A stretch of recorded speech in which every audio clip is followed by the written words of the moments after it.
चलिए अब एक जल्दी से फटाफट एडजस्ट हो जाए।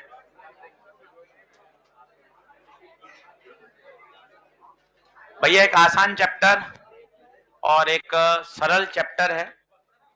3 प्रश्न तो हर साल आ रहे हैं। 2024 में 4 प्रश्न आए और आसान चैप्टर है। अच्छी तरीके से तैयार करिए। 100% एनसीईआरटी से इसको तैयार करते हुए चलिएगा, क्योंकि थ्योरेटिकल प्रश्न यहां से ज्यादा बनते हैं। ठीक है, अच्छे से इसको पढ़ना है। दूसरी बात, 7 लेक्चर का टॉपिक है। 7 साढ़े 7 लेक्चर में पूरा लॉजिक गेट, न्यूमेरिकल, एनसीईआरटी पूरी हो जाएगी। कोशिश करें इसकी एग्जाम्पलर भी कर सकें। मैं सवाल इसके डाल दूंगा आपको एग्जाम्पलर के, क्योंकि वहां भी थ्योरेटिकल सवाल हैं अच्छे अच्छे। तो पूरा पूरा इसको कवरेज कर लेंगे तो तैयार हो जाएगा। लिखिएगा, हेडिंग डालिए सेमीकंडक्टर।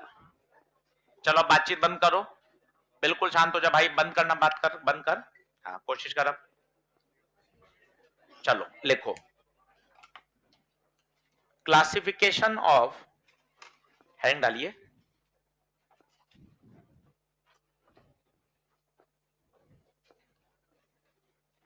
बस बस बंद करो, अब डांटना पड़े फिर फायदा क्या। क्लासिफिकेशन ऑफ, हेडिंग है मेटल, इंसुलेटर,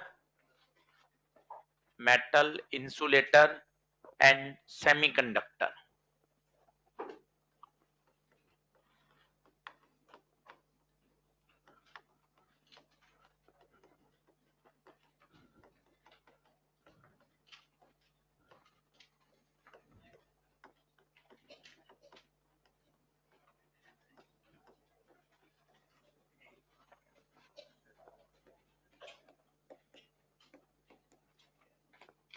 चलो अब बिल्कुल ध्यान से पढ़ना, फुल थ्योरेटिकल लेक्चर है। एक एक बात समझोगे, आज एनसीईआरटी पढ़ोगे तो चैप्टर कमांड में आ जाएगा। भाई 4 प्रश्न है, हमें पता है कि एक एक प्रश्न के लिए क्या क्या लड़ाई लड़नी पड़ती है। जैसे उदाहरण के तौर पे centre of mass, momentum, circular, rotational, लगभग 30 से 35 दिन पढ़ाया जाता है, तब जाके वहां 4 प्रश्न बनते हैं। आप इस बात को समझिए, गंभीरता है। 16 नंबर ही एसएचएम वेव में खुद 18 से 20 लेक्चर लेता हूं। जब एसएचएम वेव 18 लेक्चर अलॉटेड है भाई, तब जाके वहां 4 प्रश्न तैयार होते हैं। मैग्नेट के 2 से 3 प्रश्न आते हैं, अपन पढ़ा है 16, 17, साढ़े 17 लेक्चर में। भैया ये 7 लेक्चर में अपन को 4 प्रश्न दे रहा है, स्मार्ट खेलना पड़ेगा। करंट इलेक्ट्रिसिटी हुआ 4 से 5 सवाल, ईएमडब्ल्यू 2 सवाल दे रहा है, मॉडर्न फिजिक्स 6 सवाल दे रहे हैं, यूनिट डायमेंशन 3 प्रश्न, इतने आसान। तो भाई लॉजिक ये है कि ना अपन को स्मार्ट प्ले करके पहले एक बार, जिनके 60, 70, 80, 90 पर आ रहे हैं, एक बार अपन को स्मार्ट प्ले करके पहले 140, 150 का जुगाड़ अपन को बैठाना पड़ेगा। ऐसा नहीं है कि 180 की तरफ नहीं बढ़ा जा सकता, पर ये ग्रेजुअली लेवल अप होगा। आप थोड़ा सा स्मार्ट प्ले करिए, कहां कहां हमें फोकस करके चीजों को बढ़िया करना है। जैसे ये है, अब आप डे 1 से देख लीजिए, 7 दिन आना है बस। 7 दिन आते ही अपने 4 क्वेश्चन कब्जे में, 100% एनसीईआरटी, एनसीईआरटी एग्जाम्पलर, पुराने क्वेश्चन सब कुछ हो जाएगा। पर बढ़िया तैयार करो, घर जाके आधा घंटा पढ़ना है रोज। 7 दिन तैयार, टॉपिक कब्जे में आ गया, कॉन्फिडेंस बढ़ता है। मीनवाइल मैंने आपको मॉडर्न फिजिक्स का एक टारगेट दिया, 4 से 5 दिन में मॉडर्न पूरा निपटाओ। कितने चैप्टर हैं? 3, 11, 12, 13। करते जाइए तो मजा आएगा। चलिए अब लिखिए, क्लासिफिकेशन कर रहे हैं 2 बिहाफ पर, on the basis of conductivity, on the basis of energy band.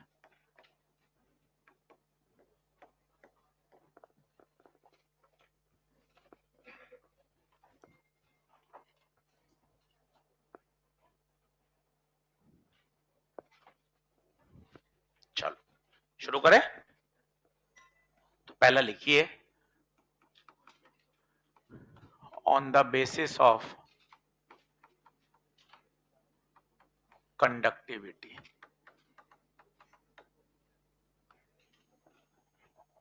पहले मैं टेबल बना लूं, उस हिसाब से आप बनाइएगा।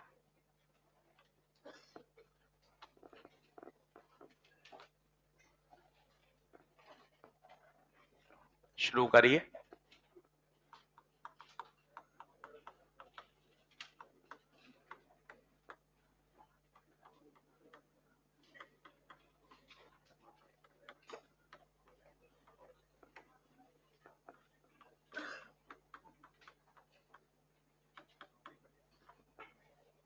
अब छठी क्लास से जानते हैं कॉपर कंडक्टर है।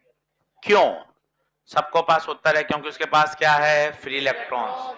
लकड़ी, रबड़, प्लास्टिक ये करंट को फ्लो नहीं करती। क्यों? उसके पास कोई फ्री इलेक्ट्रॉन नहीं है। तो पहला यही है, number of free electrons. Conductor में क्या होता है? Abundance of free electrons. Abundance का मतलब होता है बहुत सारे मात्रा में, काफी सारे, abundance of free electrons. Insulator में होते ही नहीं है या बहुत कम, वेरी फ्यू। और सेमीकंडक्टर में कुछ होते हैं।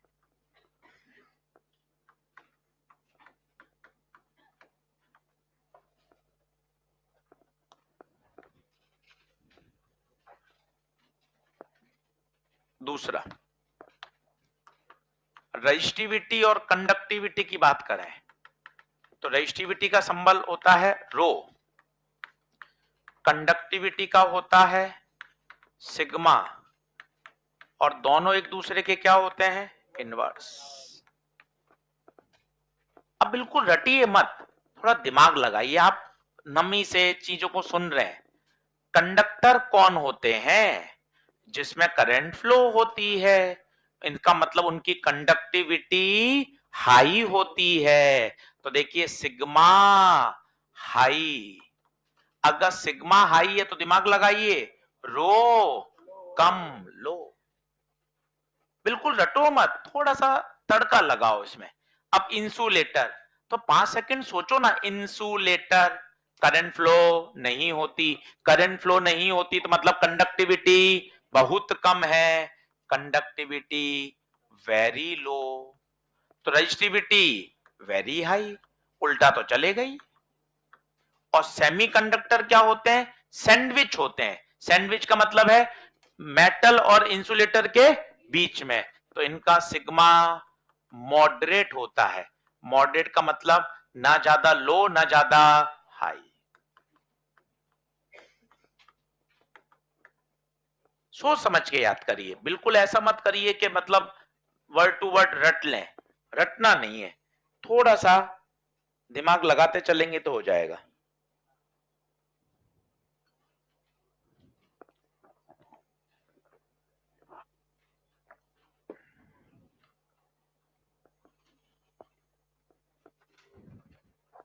बोलिए, क्या ये बात ओके है? आगे बढ़े, आते जाइए।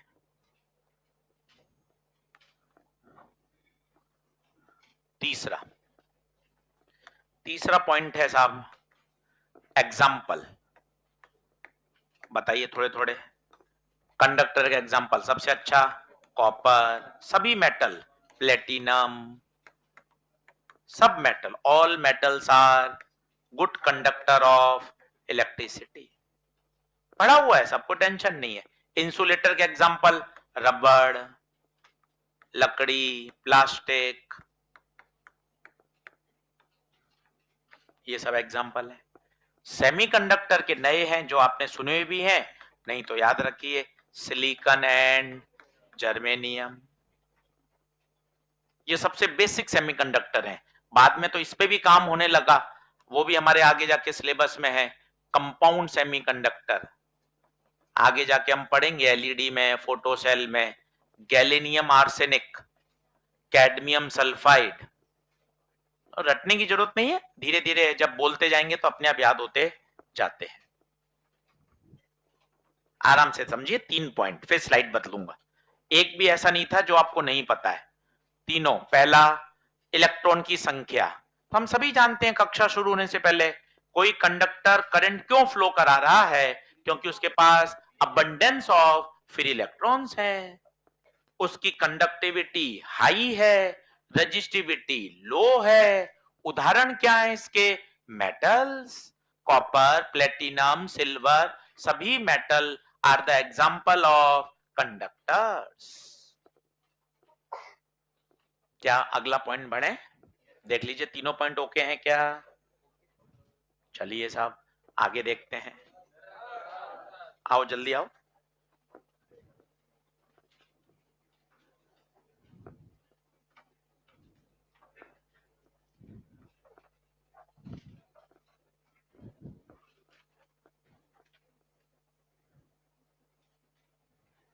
सही है भाई, ये 4 सवाल ईएमडब्ल्यू जोड़ दोगे तो 2 सवाल, 6 एक दिन में बैठ के तैयार हो सकता है। इसके साथ मॉडर्न 6 और 6 12, एकदम अगर स्मार्ट प्ले करोगे ना 30-32 सवाल तो ऐसे निकाल सकते हो कि आराम से 8 से 10 दिन में 30 सवाल कबाड़े जा सकते हैं। तो थोड़ा सा पैनिक मत होइए, काम रह के शांत रह के चीजों को प्लान बनाइए और फिर एग्जीक्यूट करिए। एक बार आपको पता होना चाहिए सर मैं कहां कहां से चीजों को स्कोर कर सकता हूं। बिल्कुल परेशान होने से, सरेंडर करने से, गिव अप करने से काम नहीं चलता है, पढ़ने से ही काम चलेगा, मेहनत करनी पड़ती है। चलिए आगे आते हैं। अब थोड़ा सा पॉइंट इंपॉर्टेंट है, वो ध्यान से देखिएगा। यहां से प्रश्न शुरू होंगे। आपकी तो टेबल बनी हुई है, मैंने टेबल के खांचे वापस बढ़ा दिए। ठीक है, अब बात आता है अगला पॉइंट, टेम्परेचर कॉफिशिएंट। अगर आपको करंट इलेक्ट्रिसिटी याद हो तो मेटल के केस में अल्फा पॉजिटिव होता था। अभी अल्फा पॉजिटिव का मतलब क्या है? 15 मिनट खर्च करूंगा यहां पे, आप समझिएगा। अल्फा पॉजिटिव का मतलब है टेम्परेचर बढ़ाने पर रजिस्टिविटी बढ़ती है। थोड़े बहुत कॉपर के डायग्राम याद हो, कंडक्टिविटी पढ़ी हो, तो तापमान बढ़ाने के साथ उसका रो बढ़ता था। नीट 2020 का सवाल है, ग्राफ ही पूछा गया, करंट इलेक्ट्रिसिटी की एनसीईआरटी में दिया हुआ है। तो अल्फा पॉजिटिव की फील लाइए। अल्फा पॉजिटिव का मतलब है जैसे जैसे तापमान बढ़ाओगे वैसे वैसे रो बढ़ता जाएगा, बढ़ता जाएगा। रो कौन है बोलिए, रो कौन है? रेजिस्टिविटी। रेजिस्टिविटी मतलब होता है रुकावट। अगर रुकावट बढ़ेगी इसका मतलब करंट कम होगी, करंट कम हो जाएगी। दूसरा एस्पेक्ट समझने का देखिए, वो भी मस्त है। टेम्परेचर बढ़ाने पर भाई साहब ड्रिफ्ट पर क्या प्रभाव पड़ता है? आराम से देखते हैं। इस कॉलम में लिख रहा हूं, मतलब जो सबके लिए लागू होगा, ठीक है। ड्रिफ्ट पर प्रभाव बताइए। तापमान बढ़ाएंगे तो उसकी थर्मल एनर्जी बढ़ेगी, तो नंबर ऑफ कॉलिजन्स बढ़ेंगे। ज्यादा ज्यादा फ्रीक्वेंट कॉलिजन करेगा, रिलैक्सेशन टाइम कम होगा। ड्रिफ्ट का फॉर्मूला बताइए, ई ई अपॉन एम इंटू टॉ। टॉ कम होगा तो ड्रिफ्ट। तो हमेशा तापमान बढ़ाने पर ड्रिफ्ट कम होता है, हमेशा। अब इस एक्सपर्ट से भी, इस सोच से भी बच्चा सीख सकता है। सर बताओ सर एक बार धीरे धीरे, आई बराबर n A e v d. थोड़ा धीरे धीरे समझाता हूं, अच्छा लगेगा। क्या फॉर्मूला याद आया? तापमान बढ़ाया, तापमान बढ़ाया, तापमान बढ़ाने से वीडी। सोच, अगर वीडी कम होगा तो करंट को भी तो कम करेगा, क्योंकि इलेक्ट्रॉन पे चार्ज तेरा बस नहीं चलता, एरिया पे बस नहीं चलता, एन पे बस नहीं चलता। एन ए ई सभी क्या है? कांस्टेंट। तो इन शॉर्ट समझिए, ऐसा मत रटिए एक तीर का नीचे फिर ऊपर, दो ऊपर एक नीचे, नहीं फिर एक आगे, ऐसे नहीं रटा जाता भाई। एक प्लान किया जाता है कॉन्सेप्ट को रफ कॉपी में। जैसे सर आप वापस समझाओ। सबसे पहले आपने लिखा मेटल के लिए alpha positive, for metals, for metals alpha positive. अब तुझे अपने आप से बात करनी पड़ेगी ना यार रफ कॉपी में। अल्फा पॉजिटिव का मतलब क्या होता है? सर अल्फा पॉजिटिव का मतलब होता है तापमान बढ़ाने पर रेजिस्टिविटी बढ़ती है। सर एक चित्र बना दिया, लो सर। थोड़ा ग्राफ को ईमानदारी से देखा, हाँ सर दिखाओ सर। टेम्परेचर बढ़ रहा है, रो भी बढ़ रहा है। यार 3 बार लिखे ना रफ कॉपी में यार। तुझे 3 बार लिखने में दिक्कत आती है, इसलिए तो अपन सब्जेक्ट से भागते रहते हैं। अपन सोचते तो हैं कि यार अच्छा करना है, पर अच्छे के लिए जितनी मेहनत चाहिए उससे हम पीछे हट जाते हैं। हम इतने सेमिनार लिए, हमने बच्चों से बात करते हैं, स्कूल में जाते हैं 9th 10th के, पूछते हैं यार कितने इंजीनियर कितने डॉक्टर बनना चाहते हैं। अधिकतम बच्चा हाथ खड़ा करता है सर मुझे आगे बढ़ना है। पर उसके लिए जितनी मेहनत चाहिए, जितना पेशेंस चाहिए, जितने अप एंड डाउन को सहन करने की धैर्य सहन शक्ति चाहिए, वो भी तो अपन के लिए उतना जुगाड़ करना पड़ेगा ना भाई। तो सोचना अलग है और उसके लिए जो मेहनत है वो अलग है। थोड़ा सा आप समझिए, अपने आप को हार्ड वर्क में जाना पड़ेगा, तब मजा आएगा। तो अल्फा पॉजिटिव है, अल्फा पॉजिटिव इसका मतलब है तापमान बढ़ाने पे रो बढ़ता है। अब दूसरी बात, तापमान बढ़ाने पर ड्रिफ्ट पर क्या प्रभाव पड़ता है? ड्रिफ्ट हमेशा कम होती है, हमेशा हमेशा। अगर ड्रिफ्ट कम होती है तो आई बराबर NaEVD, सो ड्रिफ्ट कम तो करंट भी। ये भी तो ये कह रहा है अगर रेजिस्टिविटी बढ़ेगी तो करंट कम होगी। कौन सा सही है, ऊपर वाला नीचे वाला? दोनों सही है। सोचने के अप्रोच के तरीके अलग अलग है। बता, क्या मेटल वाली बात समझ में आ रही है? ये बात इधर क्यों लिखी? ये किसके लिए है? सबके लिए। इलेक्ट्रॉन कहीं का भी हो। अरे इलेक्ट्रॉन को थोड़ी ना पता है कि मैं सेमीकंडक्टर का इलेक्ट्रॉन हूं या मेटल का हूं। इलेक्ट्रॉन तो इलेक्ट्रॉन है। अगर वो फ्री इलेक्ट्रॉन है तो उसकी टेम्परेचर बढ़ने पर ड्रिफ्ट स्पीड हमेशा कम होगी। अब आप देखना आश्चर्यचकित जो रह जाओगे, जो आपको आंखें बड़ी करनी है वो यहां करनी है। कौन? सेमीकंडक्टर। भैया सेमीकंडक्टर का अल्फा नेगेटिव होता है। नेगेटिव का मतलब है तापमान बढ़ाने पर इसका रो घटता है। एनसीईआरटी में ग्राफ है। नेगेटिव का मतलब है तापमान बढ़ाने पर रो कम होता है। रो कम हो रहा है, इसका मतलब खुद बताओ, करंट करंट करंट बढ़ जाएगा। सोचो इसको, ऐसे ना जल्दबाजी मत मचाओ। आराम से पेन पेंसिल छोड़ा, एनालिसिस करा।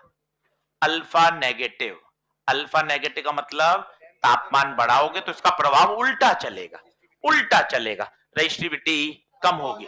फिर सोचा रेजिस्टिविटी, रेजिस्टिविटी का मतलब रुकावट। अगर रुकावट कम होगी तो करंट बढ़ जाएगी, करंट बढ़ जाएगी। अब यहां क्या कॉन्ट्राडिक्ट है वो आप देखोगे तो आपको मन खुश होगा, यार पहले दिन ही पैसा वसूल हो गया यार। ये तो आई बराबर NaEVD, करंट बढ़ रहा है। ड्रिफ्ट, ड्रिफ्ट तो हमेशा ही कम होगा। ड्रिफ्ट पे तेरा और मेरा कोई रोल। ड्रिफ्ट अभी सीखा था, ये देख, ये देख। ड्रिफ्ट तो किसका कम? मेटल का, इंसुलेटर का, सेमीकंडक्टर का? सबका। अब यहां जो रोल प्ले करता है वो करता है N। तापमान बढ़ाने पर भाई साहब ये N एक्सपोनेंशियली बढ़ता है। N कौन होता है पता है? Number of charge carrier. क्यों बढ़ते हैं अभी बताऊंगा 1 घंटे बाद। पर थोड़ा बहुत अगर पुराना पढ़ा हुआ तो पता हो, तापमान बढ़ने के साथ सिलिकॉन सिलिकॉन के बीच के बॉन्ड टूटेंगे, और बॉन्ड टूटेंगे तो एकदम से फ्री इलेक्ट्रॉन की संख्या VD तो कम करना चाहता है, परंतु N बहुत बढ़ रहा है। उदाहरण के तौर पर ये बढ़ गया 100 गुना, ये 2 गुना ही कम हुआ, तो ओवरऑल प्रभाव क्या हुआ? बढ़ा या कम हुआ? N बढ़ गया भयंकर, तो बताइए करंट बढ़ जाएगी। ये बहुत बार पूछा गया। तो आराम से सेमीकंडक्टर सुनिए, क्या क्या बोल सकते हो, बोलो। पहला point alpha, alpha alpha negative का मतलब है अल्फा के बढ़ाने, टेम्परेचर के बढ़ाने पे रो कम होता है। रो कम होता है मतलब करंट। ड्रिफ्ट तो कम हो रही है, परंतु एन, सर मेटल के केस में एन का क्या होता था? मेटल के केस में एन बदलता। क्या बातें समझ में आ रही है? एक बार लिखिए, एक बार ब्लैंक स्लाइड करके और समझाऊंगा, आराम से लिख लीजिए। Sir what about insulator? वैसे तो इंसुलेटर के लिए ये बात करना बेईमानी है, कोई मतलब ही नहीं है, मीनिंगलेस है, फिर भी लिख लें। इंसुलेटर के लिए भी अल्फा नेगेटिव होता है, पर इसका कोई मतलब नहीं होता, क्योंकि इंसुलेटर में वैसे ही कोई फ्री इलेक्ट्रॉन नहीं है।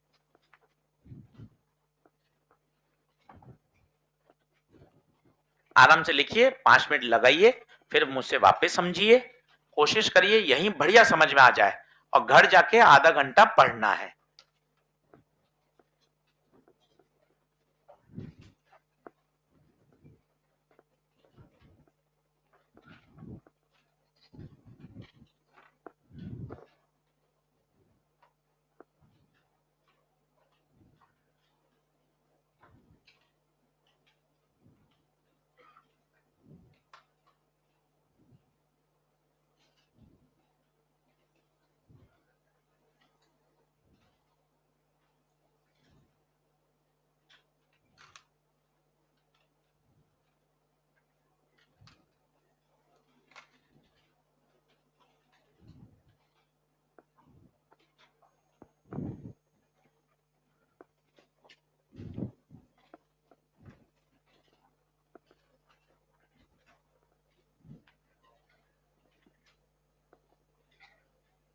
सबको पता है तो कैसे प्रश्न पूछ रहा भाई?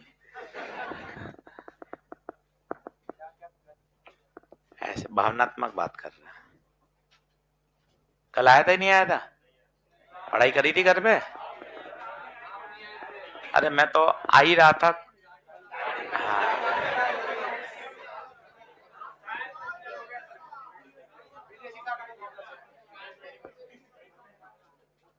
आप सब जानते हैं यार, मेरे से ही पूछना चाहते हैं बस।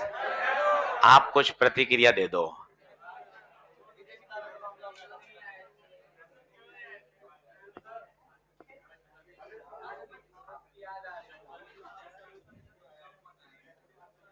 चले आगे बढ़े।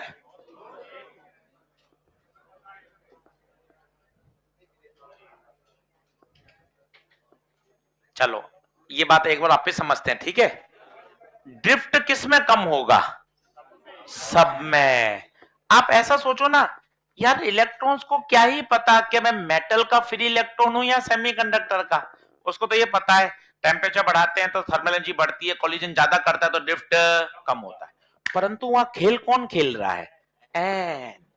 तापमान बढ़ाने पर एन बढ़ जाता है भाई, एक्सपोनेंशियली बढ़ता है, और उससे करंट बढ़ जाती है। खूब प्रश्न पूछे जाते हैं इस पर, अच्छे से देखिए अल्फा की बात पर। एक मिनट रुकता हूं, अच्छे से बना लीजिए। ये ग्राफ है कॉपर का, ये ग्राफ अपने आप में सवाल है। ये ग्राफ किसका है? सेमीकंडक्टर का। ये करंट इलेक्ट्रिसिटी की एनसीईआरटी में ग्राफ दे रखे हैं, मैंने वहां से बनाए हैं दोनों। इंसुलेटर का अल्फा नेगेटिव है, ये नीट में पूछा जा चुका है। इंसुलेटर का मेटल्स के लिए अल्फा पॉजिटिव, सेमीकंडक्टर के लिए नेगेटिव। ये इसको बॉक्स में डाल के लिखिए, this is common for all. बढ़िया मजे आएंगे जब आप पढ़ोगे ना। ये वाला प्रभाव किसी मेटल या इंसुलेटर में नहीं है, इसलिए मैंने उसको अलग कोने वाली टेबल में लिखा है।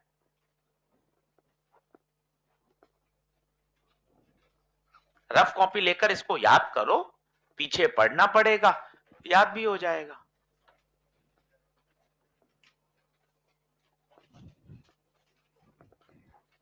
बताइए क्या ओके है? आगे बढ़ें।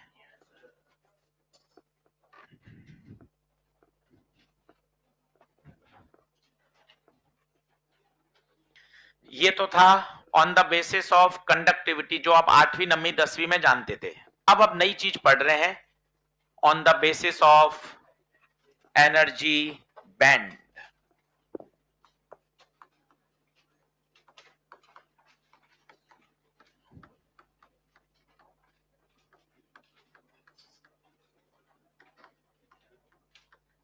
भाई इसको अब ध्यान से समझना, थोड़ी मेहनत वाली बातें हैं,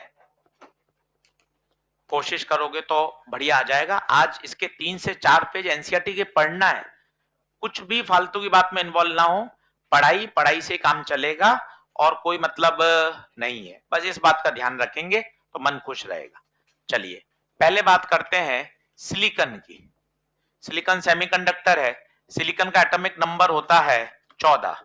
इलेक्ट्रॉनिक कॉन्फ़िगरेशन बताइए, 1s2, 2s2, 2p6, 3s2, 3p2, 6 2 8 2 10 12 2 14। सही है। चलो लिखना शुरू करिए। अब इसका मैं एनर्जी लेवल बना रहा हूं।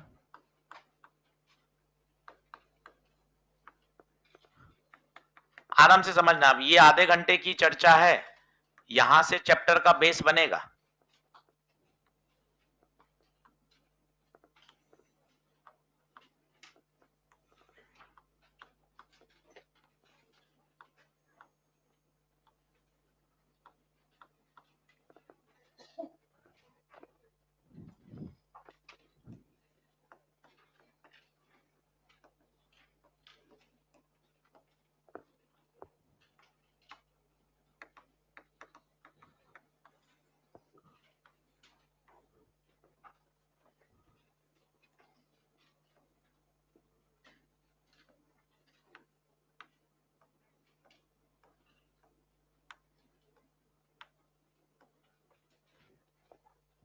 बना लीजिए।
चलिए पहले लिख लें, बराबर आ जाए, आराम से समझेंगे। यहाँ 30-40 मिनट लगेंगे बातों को दिमाग में सेट होने में।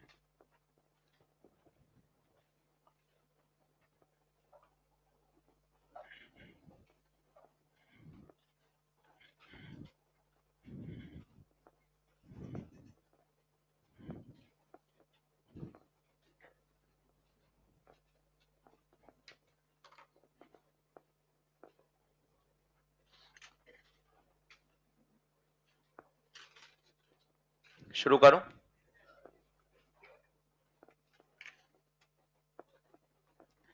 अब भाई साहब ये एनर्जी लेवल आपने आईओसी में, इनऑर्गेनिक में, एटम स्ट्रक्चर में, फिजिकल में, मैंने एटम पढ़ा है, सब जगह बनाए थे। ये एनर्जी लेवल कैसे हैं? Discrete and definite. अब सर ये दो कठिन शब्द बोल दिए आपने, डिस्क्रीट एंड, इनका क्या मतलब होता है? जैसे उदाहरण के तौर पर हाइड्रोजन की बात करिए, तो n बराबर 1 का आपको रटा हुआ है कितना?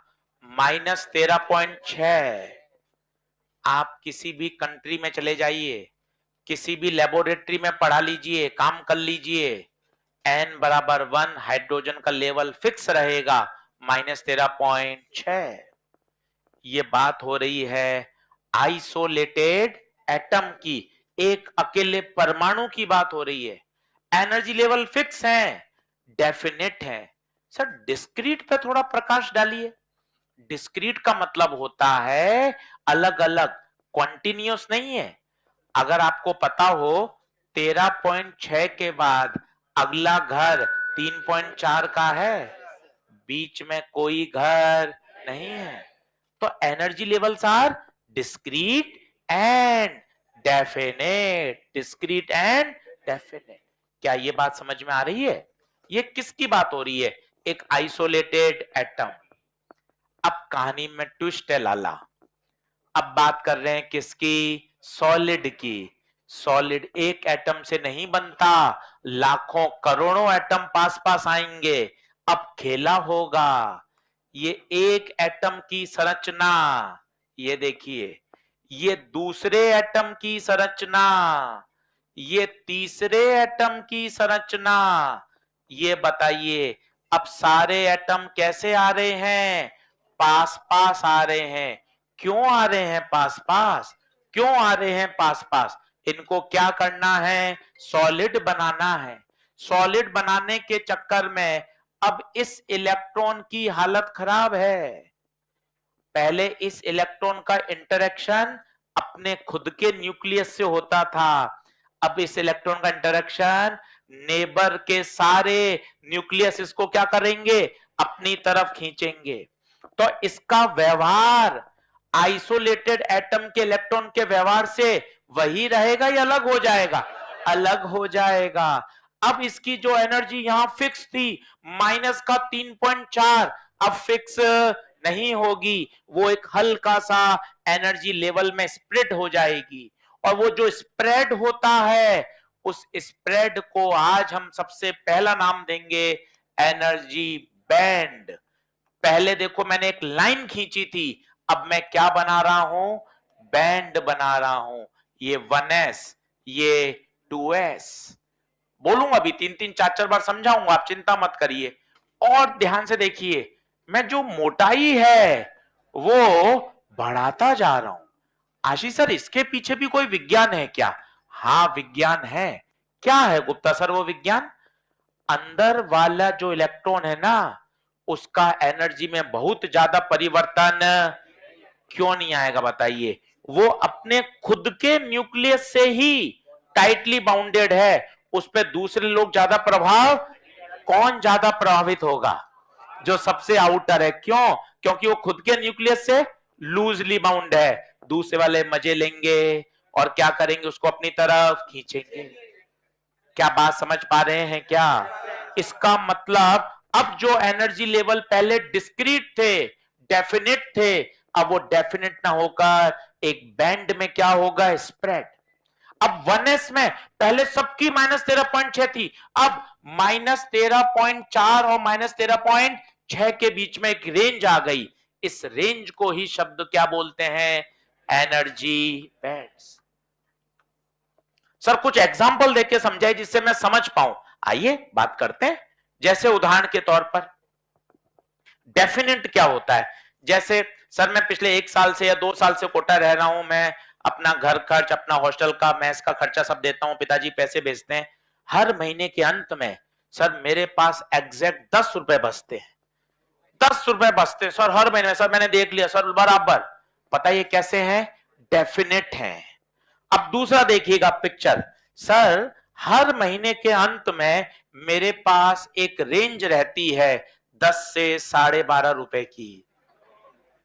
कभी खर्चे कम होते हैं तो मैं 12.5 बचा लेता हूं, कभी खर्चे ठीक ठाक होते हैं तो मैं 11 रुपए बचा लेता हूं, और मिनिमा कितना है? 10। अब बताइए क्या ये रेंज है क्या? ये है बैंड। पहले क्या था? 10 डेफिनिट, अब डेफिनिट नहीं है, ये क्या है? बैंड। जो n बराबर 1 में भी इलेक्ट्रॉन है, अब उन सब की ऊर्जा का स्तर -13.6 नहीं है, वो भी एक किस में लाई कर रहे हैं? बैंड में। ये डिपेंड करेगा on the position of the atom, depend करेगा लैटिस स्ट्रक्चर पे, डिपेंड करेगा दो एटम्स के बीच की दूरियों पर। अब देखिए आप, ये स्प्रेड हो गया। उदाहरण के तौर पर और एग्जांपल समझिए। डेफिनेट और बैंड में क्या होता है? जैसे अगर पिताजी सरकारी नौकरी कर रहे हैं, गवर्नमेंट सर्वेंट हैं या टीचर हैं या कोई गवर्नमेंट में नौकरी कर रहे हैं, कोई टीए डीए भत्ता नहीं मिल रहा, तो क्या होता है? एक फिक्स सैलरी आती है पूरी डिजिट में 32,978। तो भाई साहब फिक्स है 32,978 रुपए हर महीने खाते में आएंगे। ये क्या है? डेफिनेट। दूसरा सीन, व्यापार कर रहे हैं, बिजनेसमैन है। आप सभी जानते हैं बिजनेस में अप एंड डाउन। कभी बहुत अच्छा चल रहा है, अक्टूबर नवंबर दिसंबर पैसा बहुत आया, जनवरी फरवरी में भाई साहब एकदम मिनिमा आ रहा है। तो पता है वो साल भर के अंत में क्या बताता है? सर मेरा एक बैंड है, कुछ महीने जब व्यापार थोड़ा स्लो चलता है तो ये मेरी कमाई का मिनिमा है, जब व्यापार बहुत अच्छा चलता है तो ये मेरी कमाई का मैक्सिमा है, बाकी सारे महीने में इन दोनों के बीच में खेलता हूं। बताइए क्या है? बैंड। क्या अब आप एनर्जी लेवल और एनर्जी बैंड में अंतर समझ पा रहे हैं? जब एटम आइसोलेट है, जब एटम सिंगल है, तब उसके पास क्या है? एनर्जी लेवल है जो कि डेफिनेट है और डिस्क्रीट है। उदाहरण के तौर पर हाइड्रोजन एटम की चर्चा करिए, हाइड्रोजन एटम की चर्चा करिए, n बराबर 1 पर एनर्जी बताइए कितनी है? -13 पॉइंट। आपके लिए, मेरे लिए, सभी के लिए जो इलेक्ट्रॉन n बराबर 1 में है उसकी ऊर्जा हमेशा -13.6 ही रहेगी। किसके केस में? Isolated atom. ये एनर्जी लेवल्स हैं, ये एनर्जी बैंड नहीं है। पिताजी की गवर्नमेंट की तनख्वाह एनर्जी लेवल है या बैंड है? एनर्जी लेवल फिक्स है, फिक्स। 32,978 रुपए आएंगे, फिक्स है। अब बताइए, जब सॉलिड का निर्माण हो रहा होता है, जब सॉलिड का निर्माण हो रहा होता है तो बहुत सारे एटम क्या आते हैं? पास पास आते हैं ताकि सॉलिड बन सके। और जब ये एटम पास पास में आ रहे हैं तो ये इलेक्ट्रॉन अपने नेबर के एटम से क्या करता है? इंटरेक्शन करता है। और इस इंटरेक्शन के कारण इसका ऊर्जा का स्तर अब वैसा नहीं रहता जब ये किस में था? आइसोलेटेड एटम में था। इसका ऊर्जा का स्तर क्या हो जाता है? एक स्प्रेड हो जाता है, एक मिनिमम में और एक मैक्सिमम में। अब ये जो बना, इसे क्या कहेंगे? बैंड। ये है 1s एनर्जी बैंड, ये है 2s, ये है 3s, ये है। क्या बात समझ में आ रही है? चित्र बनाना शुरू करिए। ये सॉलिड है या आइसोलेटेड है? सॉलिड है।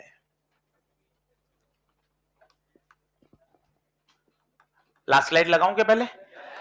चलो आराम से समझिए, बहुत इंटरेस्टिंग है। एक बार घर जाके और पढ़ेंगे तो सारे शब्द मैंने उसी सीक्वेंस में बोल रहा हूं जो एनसीईआरटी में है, तो आपको एक बार वहां से पढ़ने पर और ग्रिप तगड़ी हो जाएगी।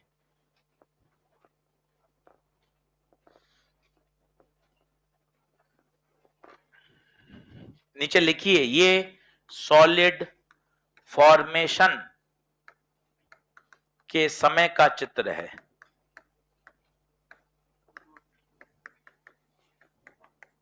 थोड़ा टूटा फूटा बोलिए, अगली स्लाइड नहीं लगा रहा हूं, यहीं लिखकर टूटा फूटा बोलिए। लेफ्ट हैंड साइड में आइसोलेटेड एटम है जिसके पास एनर्जी लेवल कैसे हैं? डेफिनेट। जब सॉलिड का निर्माण हो रहा है तब बहुत सारे एटम पास पास आ रहे हैं, और उन एटम के पास पास आने से जो इलेक्ट्रॉन है वो अपने नेबर एटम से भी क्या कर रहा है? इंटरेक्शन कर रहा है। अब उसका व्यवहार, अब उसकी ऊर्जा का स्तर वैसा नहीं रहा जैसा आइसोलेटेड एटम में होता है। अब उसके ऊर्जा का स्तर एक गैप में, एक बैंड में बिखर गया है, जिसका एक मिनिमा है और उसका एक मैक्सिमा है। व्यापार वाली बात क्या जबरदस्त है यार। एक बात सीधा दिमाग में बैठती है कि हाँ सर, कुछ महीने कमाई ज्यादा है और कुछ महीने कमाई कम है, पर एक बैंड तो बना सकता हूं कि सर मैंने 23-24 पूरे ईयर जो व्यापार किया, सर मेरी जो कमाई है 50,000 पर मंथ और मैक्सिमम 1.25 लाख। कुछ महीने सर मैंने 1.25 लाख भी कमाया, कुछ महीने मैंने 50, सर बाकी महीने मैंने 50 से 1.25 लाख के बीच में कमाया। बताइए बैंड है या डेफिनेट है? बैंड है, बैंड है। यस और नो? क्या आगे बढ़े? जल्दी आओ। ये चित्र बन गया क्या अच्छे से? नीचे लिखना सॉलिड फॉर्मेशन के समय का चित्र है।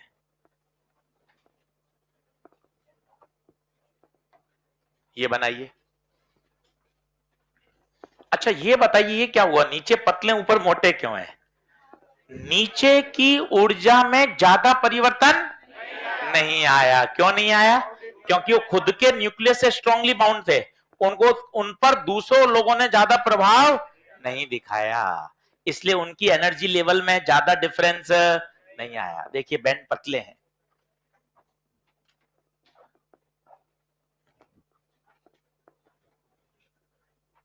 अब नया शब्द ला रहे हैं, valence band, conduction band, valence electrons. अब इस शब्द पे बात करते हैं। पिछले 15 मिनट का कंक्लूजन एक लाइन में बता देता हूं। आइसोलेटेड एटम होगा तो एनर्जी लेवल्स होंगे, और सॉलिड होगा तो एनर्जी बैंड होंगे। बात खत्म। ये एक वाक्य में निचोड़ा गया। अब कुछ नए शब्दों को इंट्रोड्यूस कर रहा हूं, उस पर गौर करते हैं। ये एक एटम का चित्र है या एन एटम का? An atom. सॉलिड में तो एक एटम तो होगा ही नहीं, एन एटम्स के लिए।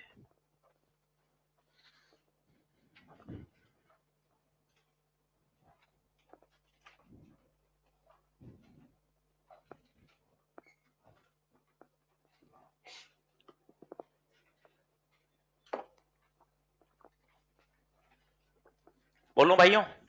चलो अब सुनना, और मजेदार इंटरेस्टिंग बातें आएंगी, अच्छे से पढ़िए मन खुश करके, कोई अपने जल्दबाजी नहीं है, आधा घंटा ज्यादा लगेगा पर चीज बढ़िया सीख के जाएं। ये 4 सवाल ऐसे हैं कि सर ये बिल्कुल मेरे तगड़े होने चाहिए। चैप्टर ऐसा पढ़िए जैसे मॉडर्न पढ़ रहे थे, तो इस अंदाज में पढ़ा कि यार मॉडर्न मेरा सबसे टॉप मोस्ट होना चाहिए। अब सेमीकंडक्टर ऐसा पढ़ो 7 दिन में कि यार पूरी फिजिक्स में सबसे तगड़ा सेमीकंडक्टर होना चाहिए, इसका NCERT, solved example, unsolved, exemplar सब आनी चाहिए। इस अप्रोच से पढ़ा जाएगा तो होगा। ऐसे तैयारी नहीं होती कि सर इतना पढ़ लें कि 165 आ जाए, ऐसे कभी नहीं पढ़ा जाता। इतना पढ़ लें कि 620 आ जाए, ऐसे पढ़ा नहीं जाता। आर पार पढ़ा जाता है कि सर सेमीकंडक्टर मुझे मतलब टॉप मोस्ट करना है, मतलब टॉप मोस्ट तैयार होना चाहिए। अब आइए सिलिकॉन के इलेक्ट्रॉनिक कॉन्फ़िगरेशन पे, सभी लोग बोर्ड पे देखें।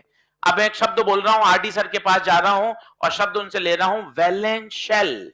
वैलेंस शेल, वैलेंस का मतलब आउटर मोस्ट। बताइए इसका आउटर मोस्ट कौन है? 3। क्या ये वैलेंस शेल है क्या? इसमें बताइए, मैं आपसे पूछूं वैलेंस शेल बताइए तो आप कहोगे 3rd। मैं आपसे पूछूं वैलेंस इलेक्ट्रॉन्स की संख्या बताइए, 4 इलेक्ट्रॉन। क्या ये बात ओके है क्या? ये एक आइसोलेटेड एटम की बात है। अब मैं बात करता हूं सॉलिड की। अब आप देखिएगा सॉलिड की, आइसोलेटेड एटम में मैं बोल रहा था वैलेंस शेल। अब वैलेंस शेल नहीं बोलूंगा, वैलेंस बैंड बोलूंगा, वैलेंस बैंड बोलूंगा। अब थोड़े कठिन शब्द हैं, थोड़ा सा संभालिएगा। अब मैं बात कर रहा हूं सॉलिड की, सॉलिड में मैं बोलूंगा वैलेंस बैंड। अब मुझे बताइएगा 3s में, 3s में कितने इलेक्ट्रॉन थे? 3s में ये लिख दिया कॉन्डम स्ट्रक्चर, थोड़ा सा उटपटांग रहेगा पर धीरे धीरे समझ में आएगा, तो आप पैनिक मत होइएगा। बताइए कितने इलेक्ट्रॉन? 2। 3s में 2 इलेक्ट्रॉन। ये क्या कर दिया? 2n। 2n क्यों किया बताइए? एक एटम में 2 इलेक्ट्रॉन है, n एटम में 2n होंगे। 3p में बताइए कितने हैं? 2। तो बताइए कितने? 2n। अच्छा इसकी कैपेसिटी कितनी है? कैपेसिटी पी की 6 की है, टोटल 3s2 इसकी बोलेंगे तो कितने की कैपेसिटी है? 8 की। तो 8n अवेलेबल एनर्जी स्टेट है। गणित के नंबर में फंसोगे, अभी वापस समझाऊंगा। इसमें से 4n कंप्लीटली फिल्ड है और 4n कंप्लीटली एम्प्टी है।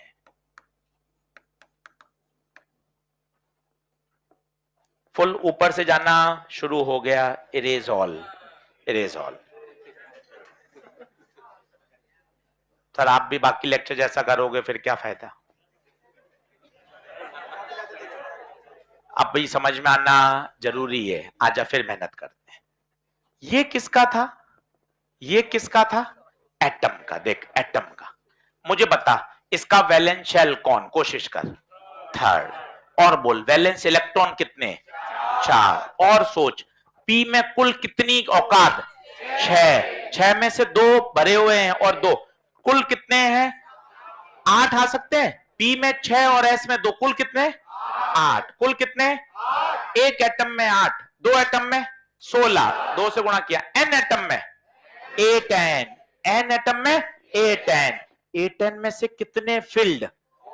4 फिल्ड हैं, तो 4n फिल्ड और 4n एम्प्टी। अब मैं फिर लिखता हूं, आप मुझे एक एक शब्द बताना। सबसे पहले मैंने शब्द लिखा सॉलिड, बताइए ओके?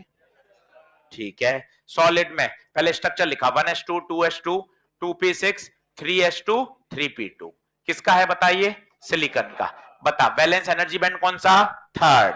3rd में कुल available 8n available energy state है। क्या ये सही है क्या? गुप्ता सर ये वापस समझाओ, ये 8n कहां से आया? तो सोचना पी में कितने होते हैं? 6, एस में 2, कुल बता किसके? कुल 3rd के। कुल किसके? 3rd के। जिसे मैं बोलूं वैलेंस, वैलेंस शेल नहीं, गलत शब्द, बैंड। क्यों बैंड? क्यों? सॉलिड। अच्छे शब्द बोल। अब वैलेंस शेल नहीं, वैलेंस बैंड। क्या बात समझ में आ रही है?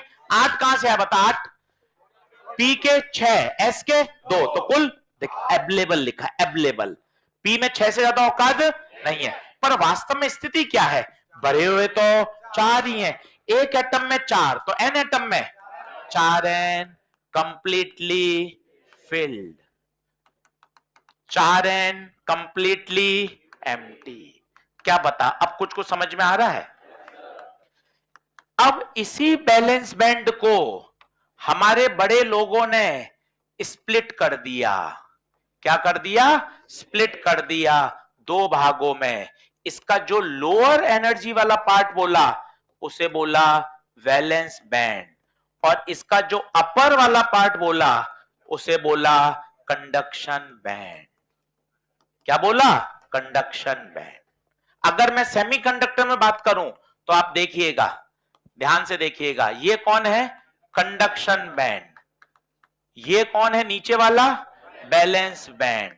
और इन दोनों के जो बीच में गैप है इसे बोलते हैं forbidden energy gap, forbidden energy gap.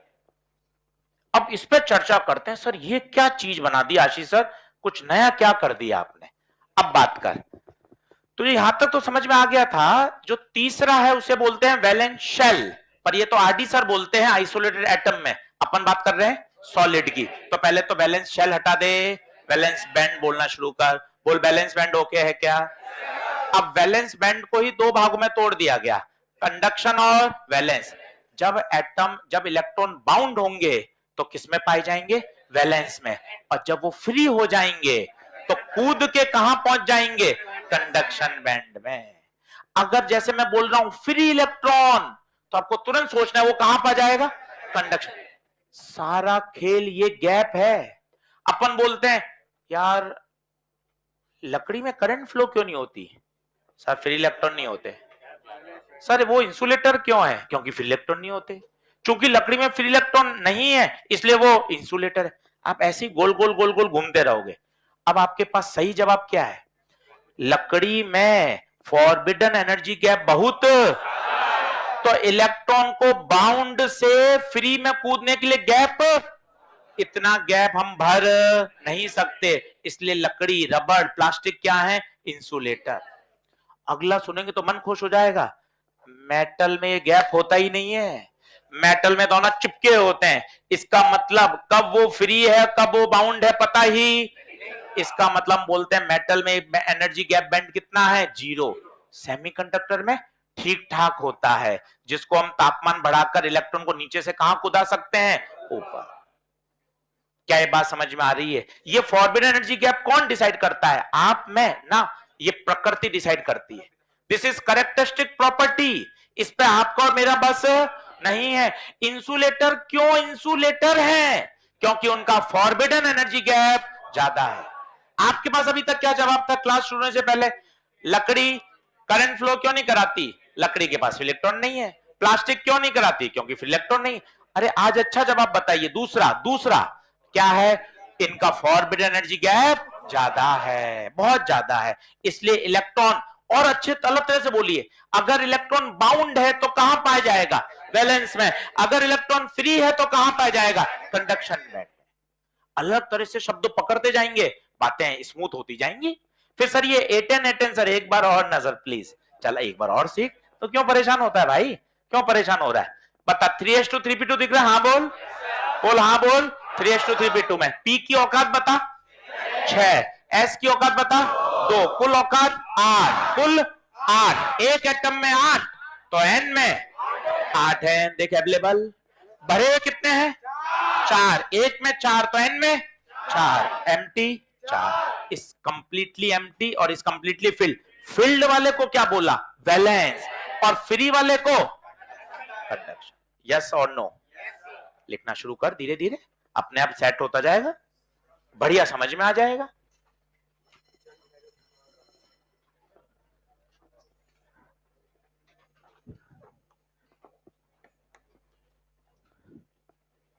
अभी और बनाते हैं चित्र धीरे धीरे। सब बातें लिख लो, सब एनसीईआरटी में लिखा हुआ है, सब सवाल बनने शुरू हो जाएंगे अगर एक बार उसको अच्छे से पढ़ोगे तो।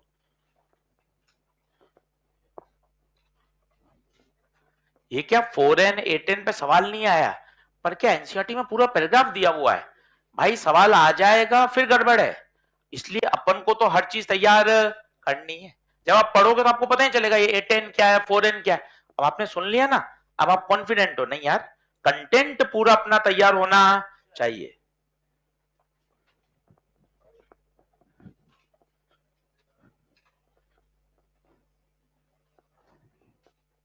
चल भाई थोड़ा थोड़ा कच्चा पक्का बोल।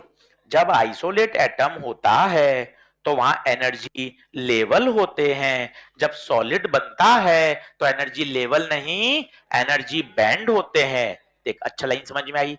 फिर आउटर मोस्ट शेल को वैलेंस एनर्जी लेवल कहा जाता है। आरडी सर जब आइसोलेटेड एटम पढ़ाते हैं, जब हम सॉलिड पढ़ाएंगे तो वो वैलेंस एनर्जी लेवल नहीं है, वो वैलेंस एनर्जी बैंड है। और वैलेंस एनर्जी बैंड को कितने फर्दर भागों में स्प्लिट किया गया, 2 भागों में। इसका जो लोअर एनर्जी हिस्सा है वो, सर ये लोअर एनर्जी और अपर एनर्जी भी होती है। हाँ थोड़ा केमिस्ट्री में याद कर, जो ज्यादा एनर्जी के हैं वो एस में नहीं होते, वो पी में आएंगे। किसको निकालना आसान होता है, एस वाले को या पी वाले को? पी वाले को, आउटर मोस्ट है ना भाई। कुछ ऐसा होता है एस 1s स्फेरिकल होता है, 2s स्फेरिकल, पी में शायद डंबल आ जाते हैं, याद करो आप।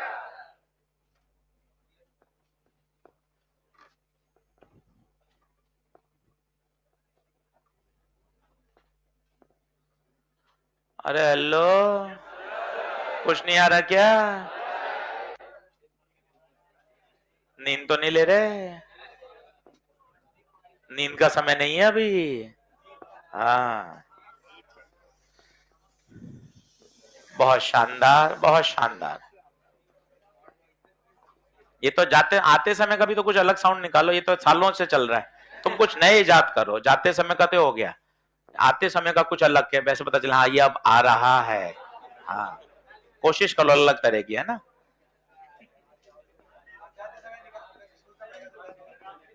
चलो क्या बढ़े क्या, ये वैलेंस बैंड को क्या किया, स्प्लिट। लोअर वाला वैलेंस बैंड, अपर वाला कंडक्शन बैंड। ये एनर्जी गैप, ये एनर्जी गैप आप और मैं डिसाइड नहीं करेंगे, ये energy gap lattice structure decide करता है। कार्बन इंसुलेटर है, कारण उसका एनर्जी गैप बहुत ज्यादा है। ये भी प्रश्न है यार, कार्बन का अगर आप लिखें, कितना होता है नंबर इसका, एटॉमिक नंबर 6, तो 1s2 2s2 2p2। ये भी अपने आप में एक सवाल है एनसीईआरटी का। यार इसके पास भी आउटर मोस्ट में 4 हैं, इसके पास भी आउटर मोस्ट में 4 हैं। कार्बन को तू इंसुलेटर बोल रहा है और सेमी सिलिकॉन को क्या बोल रहा है, सेमीकंडक्टर। क्या कारण है, तो आपको बोलना पड़ेगा कार्बन का जो लैटिस स्ट्रक्चर है, जो उसका फॉरबिडन एनर्जी गैप है वो बहुत ज्यादा है, इसलिए कार्बन को क्या माना गया है, इंसुलेटर है। क्या बात सही है क्या? सब लैटिस स्ट्रक्चर पर निर्भर करता है। अब आप देखिए, अगर ये गैप बहुत ज्यादा है, अगर 3 इलेक्ट्रॉन वोल्ट से ज्यादा है, तो इसे हम बोलते हैं इंसुलेटर। क्या बोलते हैं? अच्छा नीचे वाला खांचा कौन है, वैलेंस। ऊपर वाला, अच्छा ये भी सर ऊपर वाला कंडक्शन क्यों सर, हर साल टीचर ऊपर कंडक्शन बना देते, हम भी बना लेते हैं। थोड़ा सा लॉजिक बताओ ना सर। अरे लॉजिक है ना, मुझे बताओ ज्यादा एनर्जी का इलेक्ट्रॉन कौन होता है, बाउंड या फ्री? तुक्का मत मार बंटी, मोबाइल छोड़। ज्यादा एनर्जी का इलेक्ट्रॉन कौन सा होता है, फ्री। बाउंड नहीं होता, बाउंड की तो एनर्जी कम होती है, तभी तो स्टेबल है। और जब उसकी एनर्जी बढ़ेगी तभी तो बॉन्ड तोड़कर बाहर आएगा। तो दिमाग में छोटी छोटी बातें बैठाओ।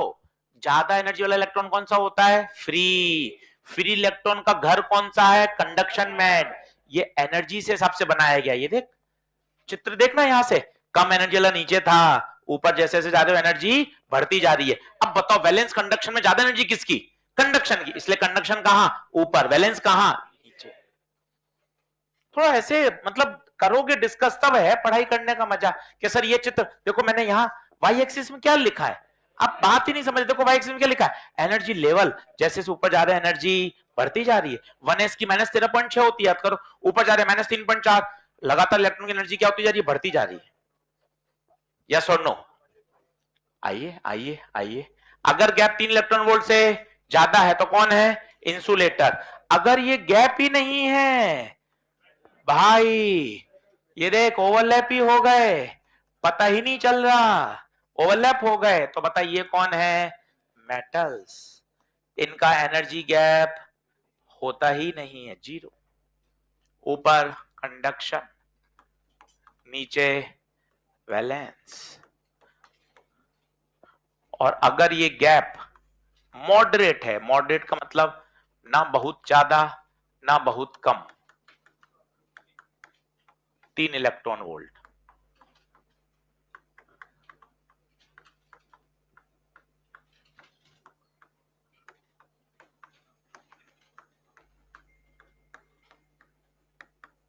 सेमीकंडक्टर। सेमीकंडक्टर का एग्जांपल सिलिकॉन एंड जर्मेनियम।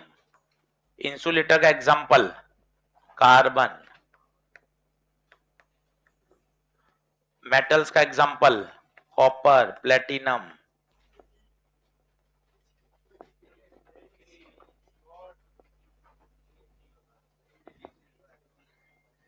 चलें क्या आगे?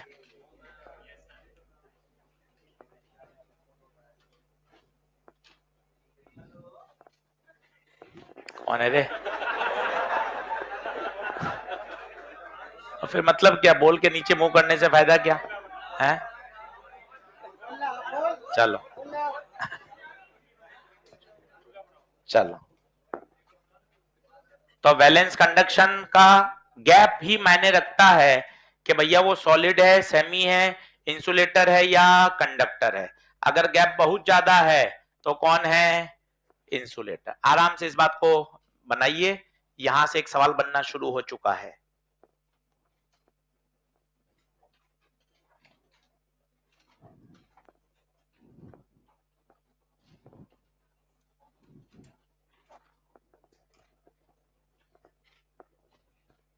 बनाओ आगे और।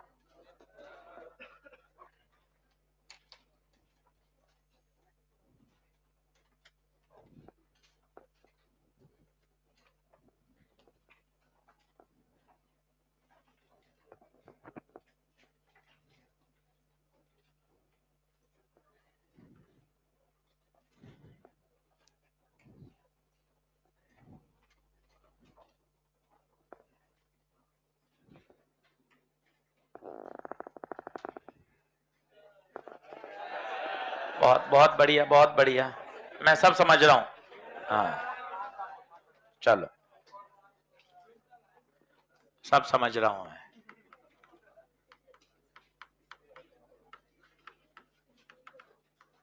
चलो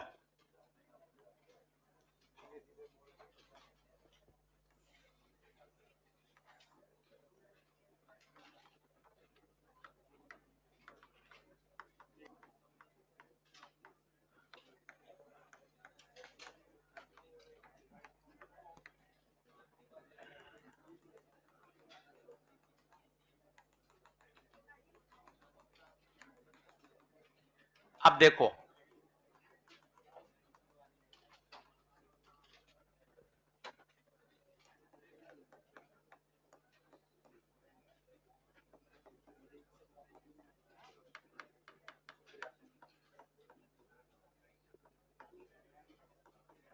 अब समझना, देखो थोड़ा सा अब और माइक्रोस्कोपिक घुस रहे हैं।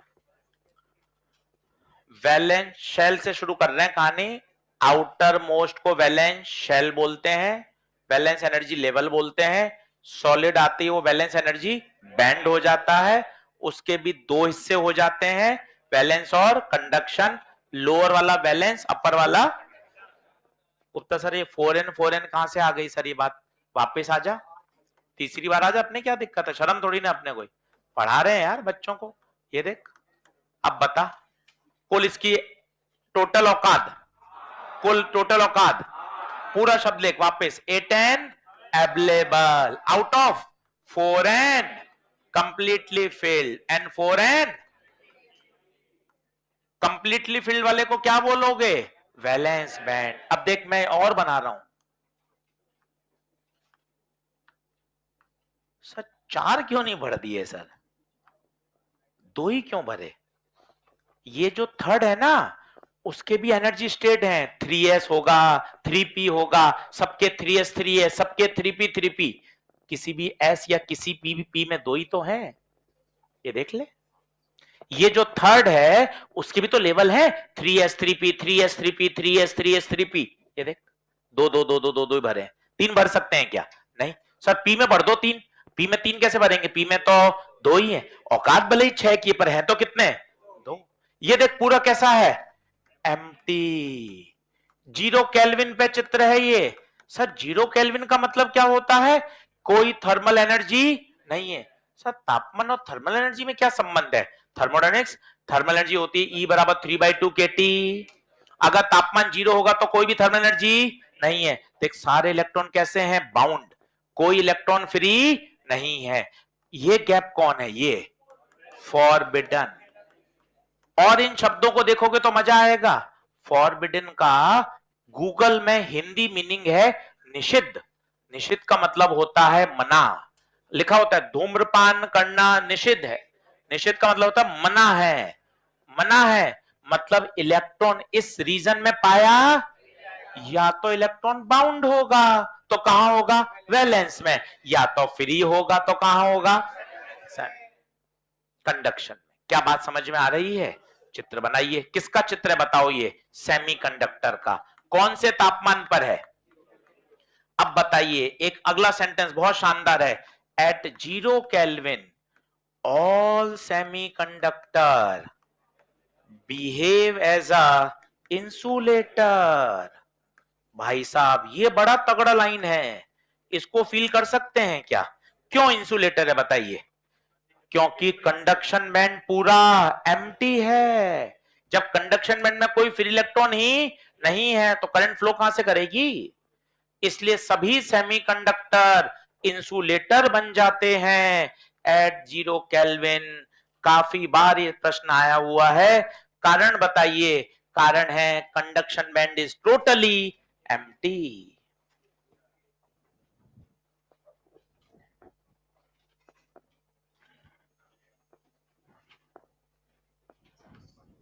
अब यहां रेस्ट लेते हैं 5 मिनट, इसको एनसीईआरटी से गो थ्रू होते हैं थोड़ा कच्चा पक्का, ताकि आप घर जाके आपका इंटरेस्ट आए कि सर मुझे किताब पढ़नी है, कितना कहां से कहां तक पढ़नी है, आप मुझे सारी बातें बता दो तो मैं पढ़कर आऊंगा ईमानदारी से, तैयार करूंगा। एम तो तैयारी करनी है भाई,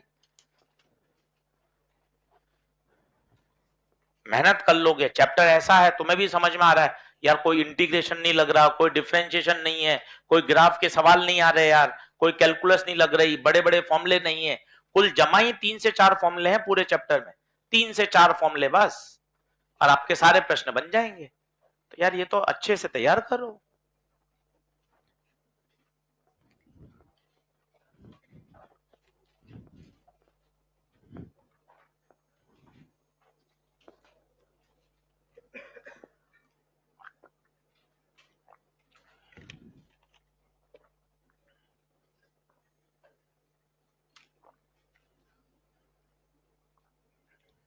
बढ़ू?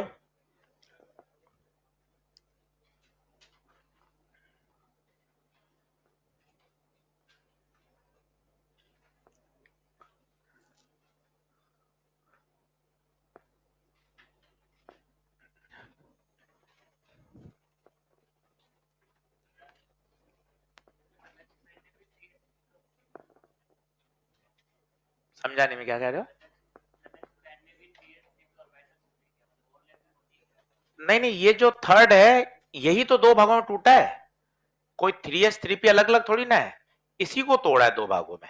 इसका जो लोअर एनर्जी लेवल है वो कौन है, वैलेंस, और इसका जो अपर एनर्जी लेवल है वो कौन है, कंडक्शन। उसका कोई अलग नहीं है, यही एनर्जी लेवल्स है। लोअर वाले को क्या बोलेंगे, वैलेंस, ऊपर वाले को क्या बोलेंगे, कंडक्शन। जब इलेक्ट्रॉन बाउंड होगा तो किस में पाया जाएगा, वैलेंस में, और फ्री हो जाएगा तो किसमें पहुंच जाएगा, कंडक्शन। चलो अब थोड़ा सा एनसीईआरटी से व्यू देता हूं मैं आपको, जो बुक लेकर आए हैं एक बार खोलिए और रोज 7 दिन बुक लेकर आइए, ताकि इसको साथ साथ अपन तैयार करते जाए।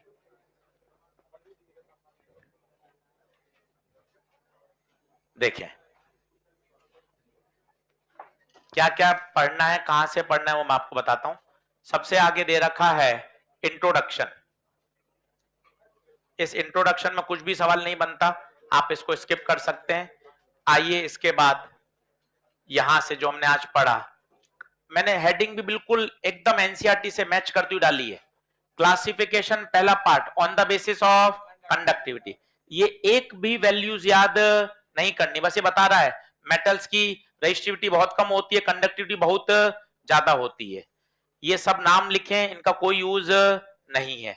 अब आता है main, on the basis of energy band. On the basis of energy band, ये सब इसने लिखा हुआ है। बहुत बढ़िया लाइनें लिखी हैं।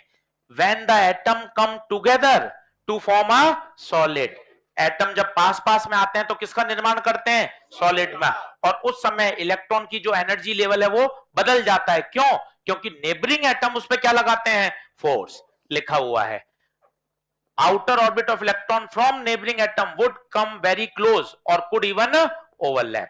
ये पूरा बताया इसने, वैलेंस बैंड, कंडक्शन बैंड, सब लिखा हुआ जो अपन ने पढ़ा। अब ये चित्र देखिए कितना अच्छा है, ये अपन ने अभी बनाया, देखो आप शायद समझ पा रहे हो। नीचे कौन है बताओ, फील्ड, ऊपर एम्प्टी, ये वाला वैलेंस, ये वाला कंडक्शन। ये दो दो ही क्यों भरे, ये समझ में आ रहा है क्यों दो दो क्यों आए? अगर एस होगा तो भी दो है और पी में भी दो है। बाकायदा इसने देखो पूरा लिखा है। इसको पढ़ने से क्या आता है, सब्जेक्ट मजा आता है। देखो कितना बढ़िया लिखा है, the energy band position in a semiconductor at the upper band called the conduction band consist of large number of energy state, the lower band called the valence band consist of closely spaced completely filled energy state. बहुत सही, सारी बातें इसने समझाई। पूरा पढ़िए, मजा आएगा। ये चित्र देखिए, ये भी अपन ने बना लिया। अगर गैप 3 से ज्यादा है तो कौन है, इंसुलेटर। 3 से कम है तो सेमीकंडक्टर। ओवरलैप हो रहे हैं, बहुत कम है, ओवरलैप हो रहे हैं तो क्या है, मेटल्स। एक एक डायग्राम पे टिक लगना चाहिए कि हाँ सर ये बात पढ़ ली, ये वाला डायग्राम आपने समझा दिया, ये वाले कॉन्सेप्ट बता दिए। एक एक केस को समझाया है। ये देखिए आप, जैसे केस 3 है, ये देखिए पूरी इसको पढ़िए। This situation is shown here at the gap is finite but small because of the small band gap at room temperature electron jump करके वैलेंस से कहां चले जाते हैं, कंडक्शन बैंड में, और क्या फ्लो कराने लगा देते हैं, करंट। हर चीज लिखी हुई है, जैसे जैसे पढ़ते जाएंगे आ जाएंगे। अब अपन क्या शुरू करने वाले हैं, इंट्रिंसिक। ये अपन ने पूरा पढ़ लिया। इसको आपको सारे चित्र, सारी थ्योरी एक बार पढ़ लोगे तो सब, देखो इसने A10 सब लिखा है, सब A to Z लिखा है। ये देखिए कुल अवेलेबल कितने स्टेट, A10, इसमें से 4n completely filled, 4n completely empty at absolute, सब चीजें लिखी हैं। देखिए कुल औकात भी लिखी है, एस में कितने, 2, पी में कितने, 6, कुल औकात 8। ये एक एटम की है तो एन एटम के लिए A10, वही शब्द लिखा है A10 अवेलेबल एनर्जी स्टेट। मेहनत करनी पड़ेगी। इन शॉर्ट बात यह है, घर बैठकर कॉपी लेनी पड़ेगी, एनसीईआरटी एक एक लाइन पढ़नी पड़ेगी, जितनी भी समझ में आ जाएगी काम की है।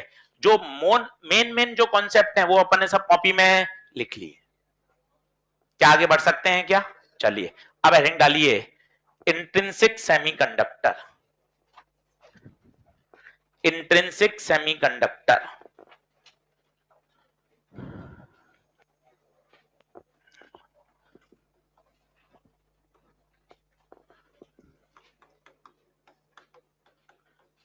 इंट्रिंसिक सेमीकंडक्टर, इसे बोलते हैं pure semiconductor. Silicon, electronic configuration 1s2 2p6 3s2 3p। बताइए इसके वैलेंस इलेक्ट्रॉन कितने, 4।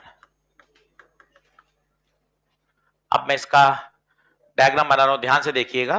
कोई डायग्राम की नंबर नहीं है, पर चीजें यहीं से समझ में आती हैं। सिलिकॉन, सिलिकॉन के वैलेंस इलेक्ट्रॉन बताइए कितने? 4। 1 2 3 4। अगला सेंटेंस सुनिए, मजा आएगा। बंटी देख, बोर्ड पे देख। अब ये सिलिकॉन अपने पड़ोसी सिलिकॉन से बॉन्ड शेयरिंग करेगा, इलेक्ट्रॉन शेयरिंग करेगा। बताइए क्या बनाएगा? Covalent bond. सोचिए इसके पास कितने थे? 4। इसने 4 सिलिकॉन और ढूंढ लिए भाई ने। अब बता इससे फायदा क्या हुआ? कोवेलेंट बॉन्ड ऑक्टेट पूरा हो गया। देख कुल कितने हो गए? 8। राजा बन गए। कुल कितने थे? 4। 4 एक एक फ्री था। 4 सिलिकॉन पकड़े, उनके साथ क्या बना लिया? Covalent bond. ये सिलिकॉन अब ये क्या करेगा? ये आगे बनाएगा, ये सिलिकॉन आगे बनाएगा। ये इसका क्या बन गया? Lattice structure. 3 डायमेंशन होता है, अपन ने तो 2 डायमेंशन बनाया है। बना लीजिए। चित्र बनाने को नहीं आता, बोर्ड की परीक्षा नहीं देनी, मुझे पता है, पर आइडिया लगना चाहिए। कोवेलेंट बॉन्ड कैसे हो रहे हैं, क्यों इसका ऑक्टेट पूरा हो रहा है, किस तरह से गणित चल रही है, आइडिया लगता है, चीजें उससे समझ में आती हैं। बीच वाले को देखिए, ये वाला, इसका काम एकदम बढ़िया हो गया। 4 तो इसके खुद के थे और 4 इसने बाजू वाले से ले लिए और अपना ऑक्टेट पूरा कर लिया।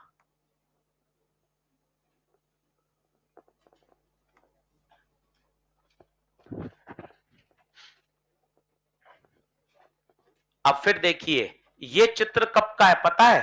एट टी बराबर 0 kelvin, no electron is free to conduct electricity. क्यों? कोई इलेक्ट्रॉन फ्री क्यों नहीं है बताइए? सारे इलेक्ट्रॉन तो बिजी हैं, कोवेलेंट बॉन्ड बनाने में खुश हैं भाई। और 0 केल्विन भी आपने कर रखा है, उससे क्या है?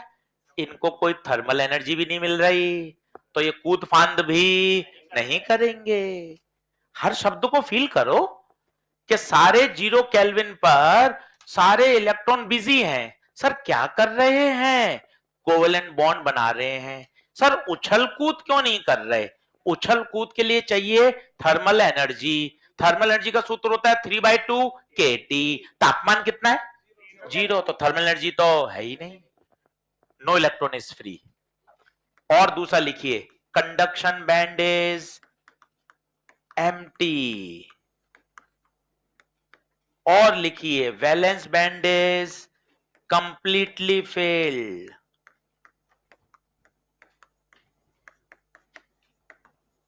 कंप्लीटली फिल्ड इसलिए कहा जाता है, फिर लिख रहा हूं, अभी पहले भी लिखाया था, at 0 kelvin all semiconductor behave as a insulator।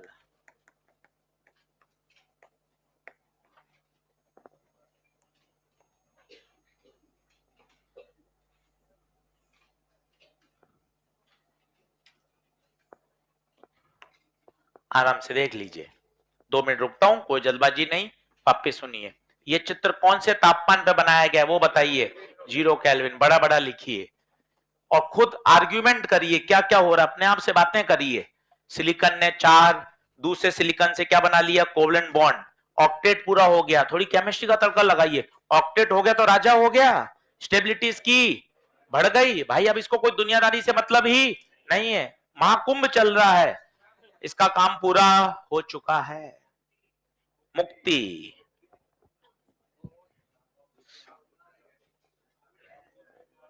अगर आप कब जाओगे?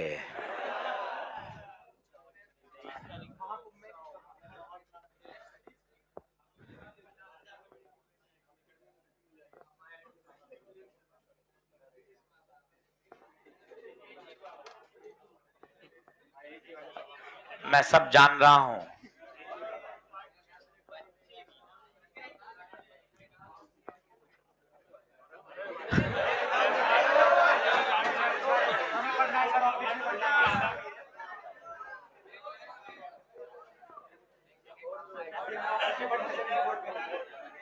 एट टी बराबर 0 kelvin, no electron is free to conduct electricity. Conduction band is empty. Valence band is completely filled. That's why all semiconductor behave as a insulator at 0 Kelvin. बताइए क्या ये बात okay है? आगे बढ़ें।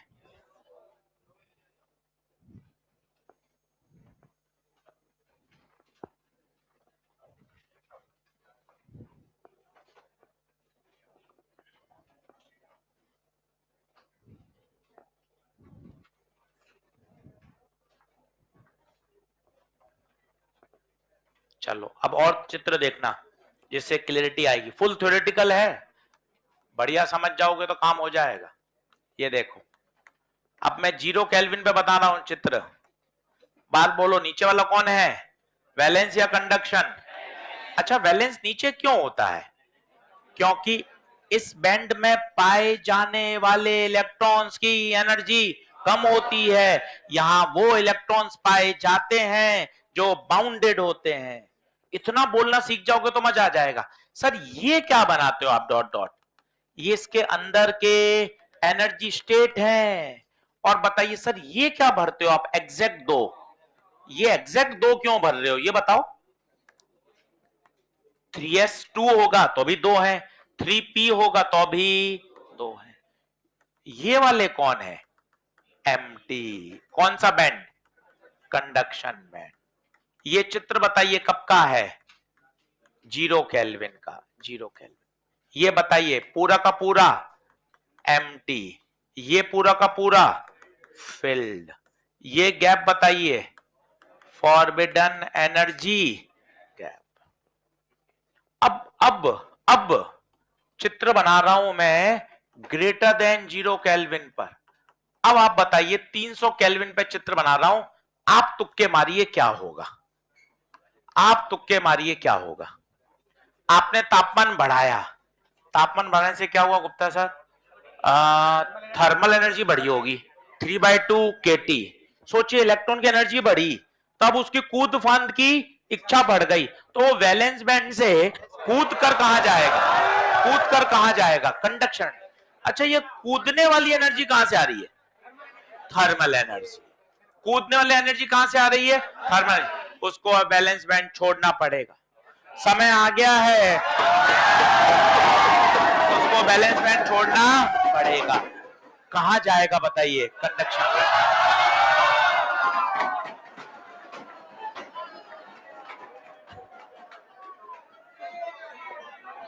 अच्छा अच्छा अच्छा अच्छा, ये एनर्जी आई कहां से? ये एनर्जी आई है थर्मल एनर्जी।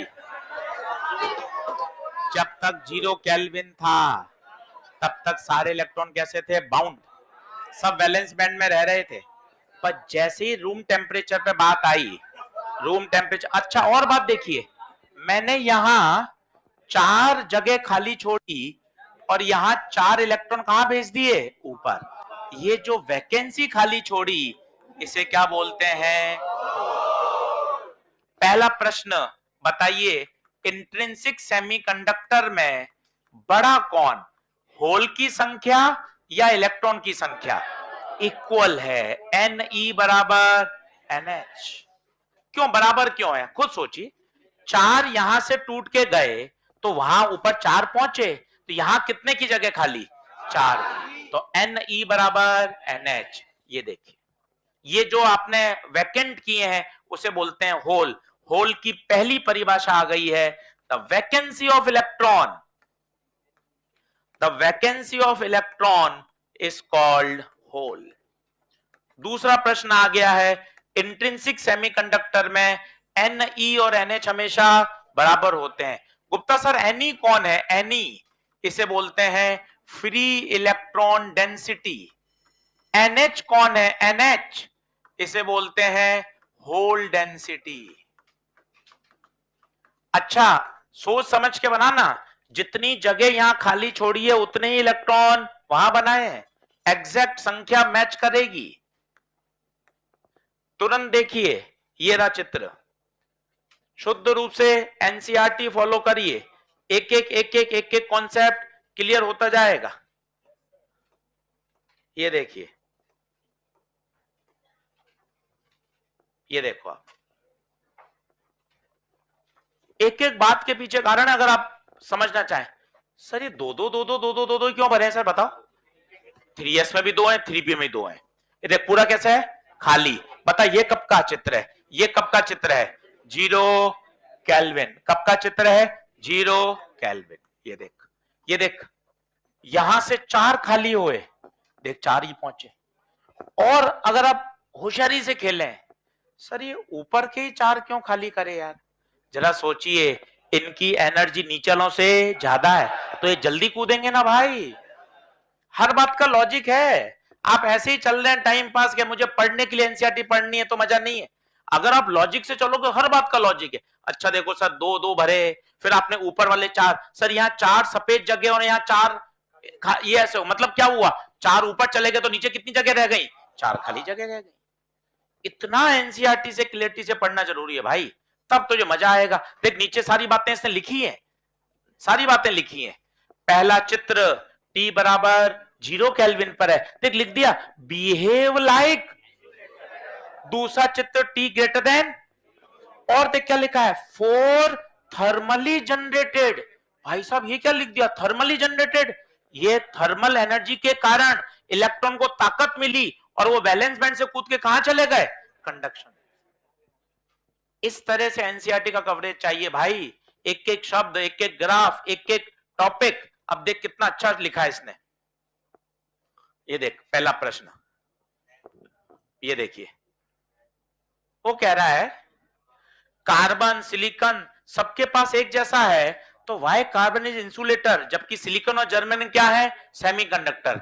तो बताइए क्या है, कार्बन का जो फॉरबिडन एनर्जी गैप बहुत ज्यादा है, इलेक्ट्रॉन को नीचे से ऊपर कूदाने के लिए एनर्जी बहुत देनी पड़ेगी, इसलिए कार्बन क्या है, इंसुलेटर। देखिए हर बात लिखी है, the energy required to take out an electron from these atoms will be least for germanium and highest for carbon. Hence carbon क्या है, insulator।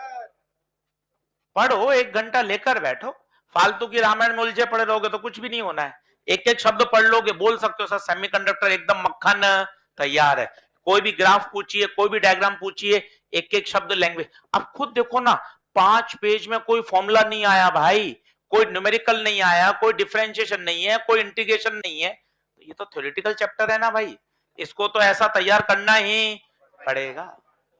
5-7 दिन पढ़ लोगे, तुम्हें खुद को लगेगा सर मेरा चैप्टर एकदम बढ़िया तैयार। बोली हाँ है क्या, चलो फटाफट इसको खत्म करो, चित्र बना लो। अच्छा Ne बराबर NH की फील आई क्या, Ne बराबर NH, क्योंकि जितने यहां से जगह खाली छोड़ के गए उतने ही तो ऊपर पहुंचे हैं भाई। तो इंट्रिंसिक सेमीकंडक्टर में Ne बराबर NH। लेफ्ट और राइट चित्र, लेफ्ट चित्र कब का है, T बराबर 0। हर बात लिखना, एनसीईआरटी से पढ़ना। अब तुम्हें फिजिक्स की किताब खोल रहे हो, तुम लगातार क्वेश्चन बनेंगे, पूरे पूरे इसके सॉल्व अनसॉल्व सारे करेंगे।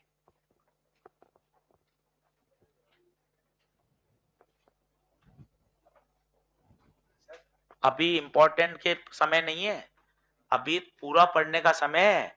अभी ऐसा नहीं है कि समय निकल रहा है कि भैया सर कुछ समय नहीं बचा, अब तो हबड़ तोड़ कर लें, काटा कूटा ना, काटा कूटा करने वाला भी समय नहीं है। अभी पूरा पूरा 100% तैयार किया जा सकता है, बिल्कुल पैनिक नहीं होना।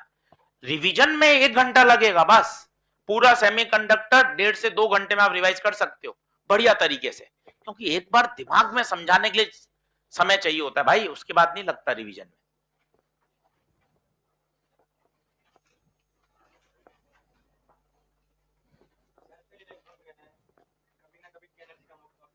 तुरंत ही आ जाएंगे भाई, ये तो चलता रहता है, नीचे से ऊपर जाएंगे, ऊपर से नीचे, बराबर रहता है कॉम्बिनेशन। ऐसा नहीं ऊपर ही रहेंगे, वो तो बोर वाला बात तो अभी भी है, क्योंकि ऊपर वाले कैसे हैं, हाई एनर्जी स्टेट हैं, उनको तो नीचे कूदना ही पड़ेगा, कूदते रहते हैं, दोनों कॉम्बिनेशन चलते रहते हैं।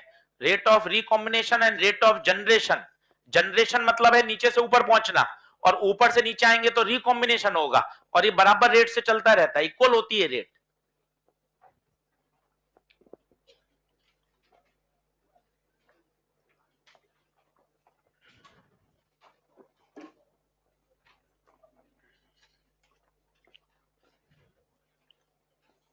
चले पन्ने पलटो, पहले पेज से फटाफट रिवाइज करा रहा हूं, काम काम की बातें, फाइनल जो जो मुझे चाहिए।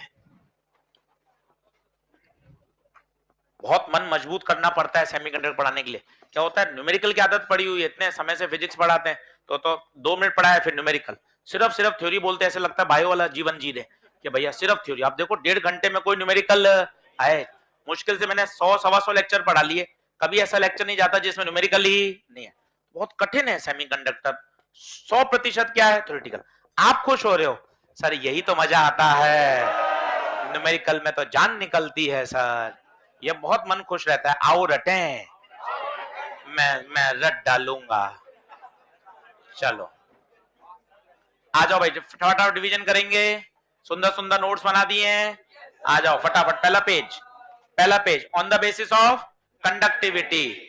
पहला पॉइंट बहुत आसान है, कंडक्टर में इलेक्ट्रॉन्स की संख्या बहुत ज्यादा होती है। सबसे इंपॉर्टेंट है टेम्परेचर कोफिशिएंट, मेटल के लिए पॉजिटिव, सेमीकंडक्टर के लिए नेगेटिव। का मतलब है टेम्परेचर बढ़ाने पे रो कम होगा। और सोच, रो कम होगा, सुन, रो मतलब होती है रुकावट, अगर रुकावट कम होगी तो करंट बढ़ेगी, ये याद होना चाहिए।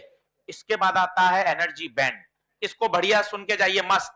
जब एक आइसोलेटेड एटम होता है, अरे सुन लो, जब आइसोलेटेड एटम होता है तो उसके पास एनर्जी लेवल होते हैं, और जब सॉलिड का निर्माण हो रहा होता है, जब सॉलिड का निर्माण हो रहा होता है तो बहुत सारे, सुनिएगा ध्यान से और रिलेट करिएगा, जब सॉलिड का निर्माण हो रहा होता है तब क्या होते हैं, बहुत सारे इलेक्ट्रॉन, बहुत सारे एटम पास पास आते जाते हैं, पास पास, कि हमें भी सॉलिड का फॉर्मेशन करना है।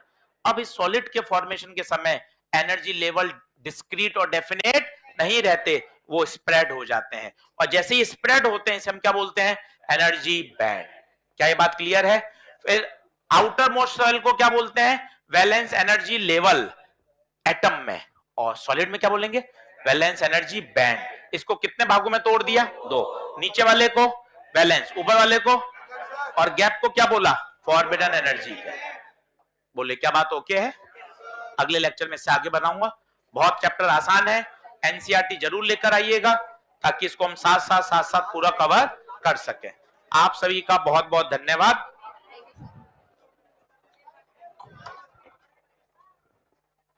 बढ़िया बढ़िया।